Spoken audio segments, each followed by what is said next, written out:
From Space Invaders to Pac-Man, the world of gaming has enjoyed mainstream popularity since the 1970s in both arcades and at home. Amidst the rapid advancements in gaming technology, we ask, is there an enduring charm in the simplicity of yesteryear's games?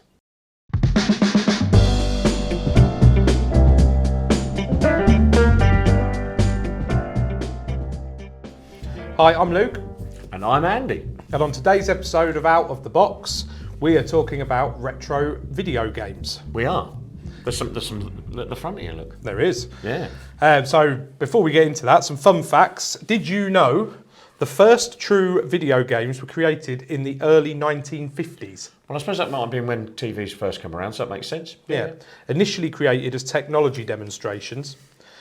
Possibly the first video game created simply for entertainment was 1958's Tennis for Two, which I've not heard of that one. No, nor me. Video games transitioned into a new era in the early 1970s with the launch of the immensely successful arcade game Pong, which we have a micro version of here, and the first home video console called the Magnavox Odyssey. Now, before you carry on, I don't remember that. I remember it being called something else, but perhaps that might be an Americanism.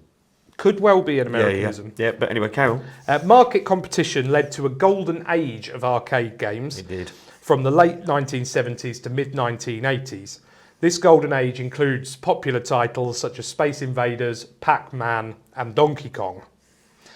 Home consoles then began to take over market domination of video games with the launch in the late 90s of the Sony PlayStation, and the rest there is history. As they would say. Yeah.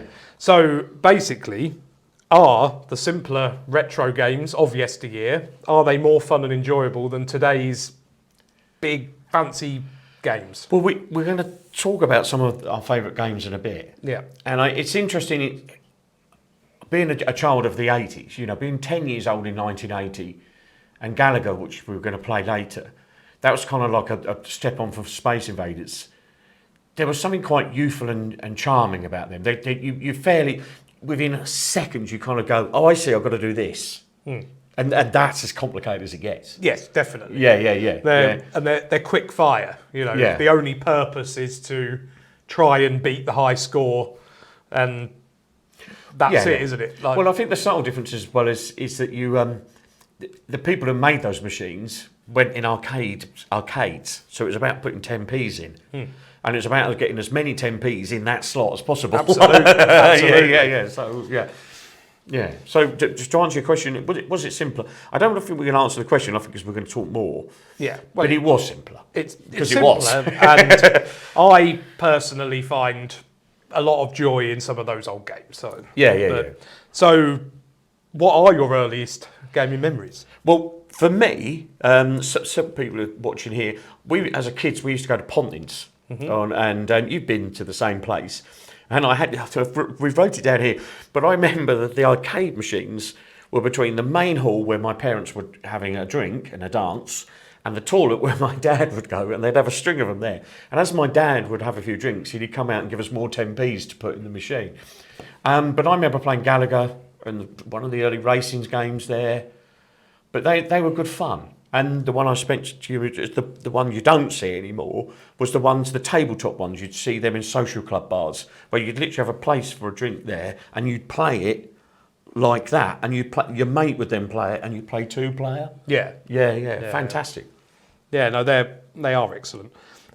See, mine, because being a little bit later, my earliest memories are of home consoles more so than arcades. Yeah. Super Nintendo.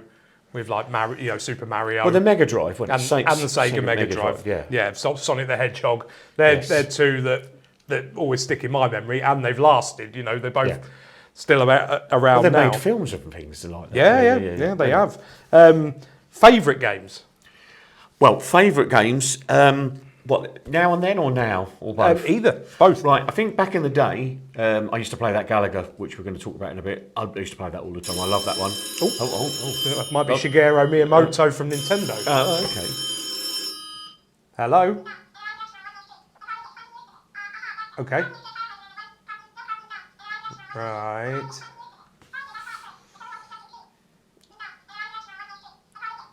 Well, thanks. Bye. It was just Lee.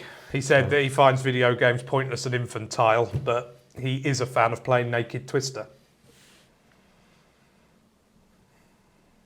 Anyway, so your favourite games? My favourite games, yeah, Galaga, which we just spoke about. Moving on now, I play a lot more Medal of Honor franchise. I love that one. It's very un-PC, but one of the great things I loved about it is you shot Nazis with a gun. Well, but then I'm a boy of a certain age. was that on PlayStation? Was it? Yes. The first Yeah. PlayStation. And they've obviously gone through, you can get them on PC and all sorts Yeah.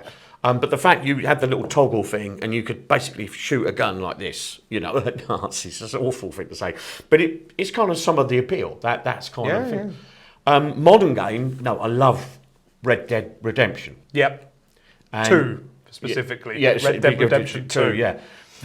That's a brilliant game. It is a brilliant game. I can wax lyrical about that for hours, but I think we should get on with what you like playing because I would Yeah, just go well, on. no, but it is a great game, and it's 3, I suppose, extremes there of old arcade with Galaga, sort of 90s with Medal of Honor, and then right up to almost today Yes. with Red Dead Redemption. And very different games. Very different games and all great in their own right. So for me, I still prefer older, like retro 2D platform type games like Super Mario, like Donkey Kong, over big open world modern games.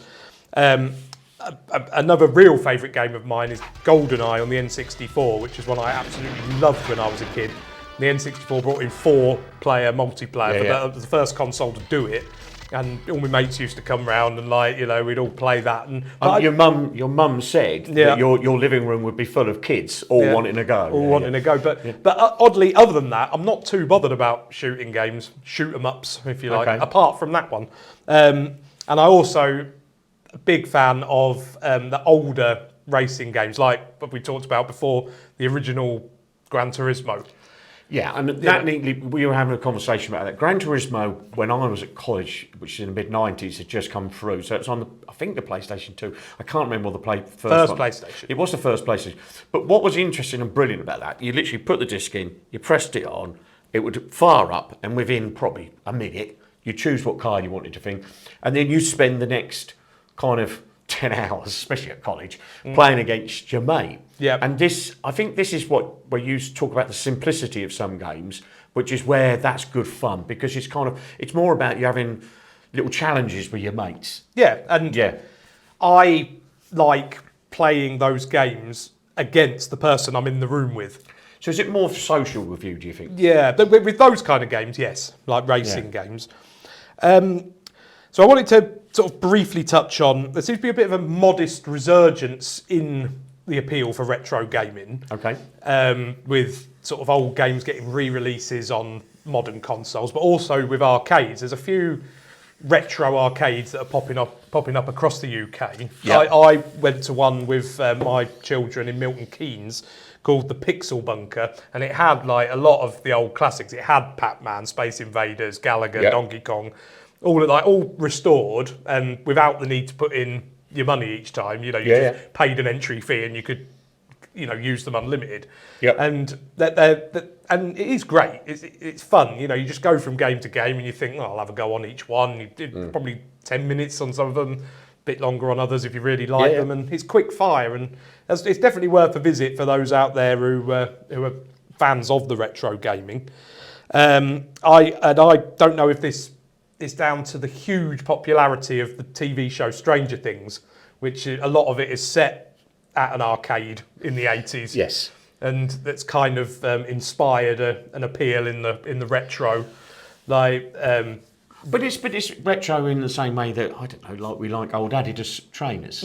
Well, it's Reeboks that seem to have had a resurgence with through Stranger Things. Yeah. But maybe that's a part of it. I'm not entirely sure. But Golden age. Yeah, and another thing that we often do, you've got the bar built in your garden with a TV set up in there. We have. And quite often we'll put on a retro, like a Pac-Man or something, and you just pass it round. What's the fighting game that we like doing? Oh, Street Fighter. Yeah, Street Fighter, Tekken. Yeah, any Tekken. of those. Yeah. They're great party games. They are. Especially when you've had 2 or 3 pints. Yeah, winner stays on. Yes. Absolutely. So, Right. Anyway, so to finish, obviously we've talked about it a few times during this episode, but a big favourite game of Andy's is Galaga, which I've actually got Galaxian written here. They're both quite Well, similar. they're practically the same. But we happen to actually have Galaga set up over here, and Andy's going to see what high score he can get. Yeah. So Okay. I'll take it away for us, Andy. What button, mate? Sorry. Start there. Yeah. Oh, music. Where's? Oh no, yeah. Just use that and extra Do you shit. think? Yeah. Yeah. Come on. What could possibly go wrong? Everything. It's not moving. As it is now. Now, the other trick I used to try and do is try and get the sides, because the old Space Invader one was that you tried to get the sides before they had a chance to move. To dive, because they're the ones that dive bomb. Well, no. Yeah, there's a certain amount of that. It's because, yeah, I used to be able to get these. Watch out. Oh, you with little faith. I've been playing this years, man. Longer than you've been alive. That is true. Hold on, you need your big red button. Now watch. Everybody thinks you shouldn't get this. Now this is where fighting. And you think, oh Lord, Oh no, that doesn't sound like a good thing to me. No, but watch what happens now. Though. You see, you use up a life, but now what you do is watch what happens. Watch what happens. I'm watching. He should come down. And That's you've got two two. fires. Yeah, Double the bullets. It only took me 25 years to know that. Well, there you go. I never knew that in the arcade. None of us did. No. Congratulations. Now you've got a situation, look, where you can obliterate everything in about 10. I think we spoke a bit too soon there. You've not lost a life yet, though. No, I have. Oh, Because you right. lose one when you gain one on this next one. There we go. I'm never 100% sure what those things are supposed to be. They Now, look if you like get flies. this in the right place, you should. Oh, I've got it in the wrong place. Is it going to be here then? Here. As they come down, you should be. In theory, should have been able to get them all. There's a place where. Oh, you see. You missed the sweet spot. No. I don't. Am I going to get me extra plate? Oh no! Oh, I didn't. Oh, rubbish. Rubbish. Rubbish. Better than I would have done. Yeah. Really? No, you've got better at this as you. Am I going to get an extra plate? When do I get my? Was it? Oh, you're off. Look, stage 4. No, you get. I can't remember where you get an extra. No. Ooh, that was close.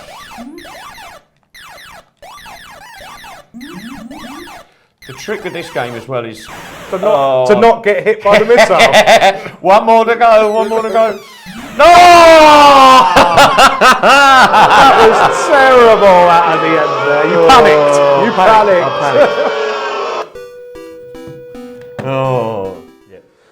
So, well, that was. That was a lot of fun, wasn't it? It was stressful to watch, I have to say. Thank you very much for watching this episode about retro gaming. I don't really think we answered our question about which is better, retro or today's games. I guess it's subjective depending on the game, but we've had a lot of fun talking about it and having a good old go on Galaga, haven't we? We have. If you've liked what you see, there's loads more episodes around on our YouTube channel, which is Mod Shoes. If you click below, you can subscribe, which we'd thank you for no end, and tell your friends. If you disagree with anything we say, put it in the comments. If you agree with what we say, put it in the comments. Any feedback's gratefully received. Thank you for now.